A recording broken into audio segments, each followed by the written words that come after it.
Ang palitan nila ibig sabihin ng bayaran is through digital wallet. So pumayag at nagbigay ng gold.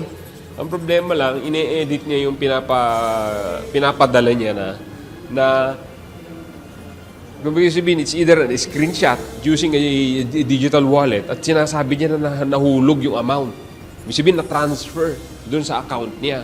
Kaya, so, nagbinigay niya yung pinadala niya. And then, suddenly, nung chinik na nga niya yung digital wallet niya, ay walang laman.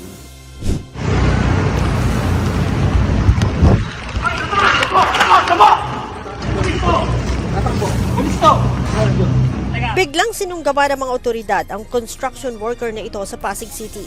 Ang suspect na kinilala sa alias na Nino ay inireklamo ng isang jewelry online seller matapos na mamili ng alahas na nagkakahalaga ng mahigit sa 133,000 pesos. Ayon kay ACG Cyber Response Unit Chief, Police Colonel J. Guillermo, pinekeng resibo ng GCash ang ipinadala ng suspect sa online seller bilang katunayan na nagbayad na siya. Kaya naman, ipinadala na ng online seller ang alahas. Huli na nang madiskubre nito na walang pumasok na pera sa kanyang GCash account.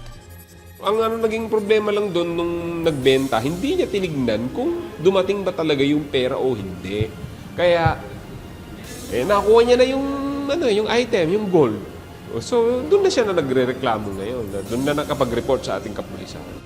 Bunsod ng insidente, nagplano na ng entrapment operation ng ACG na nagresulta sa pagkakaaresto sa suspect.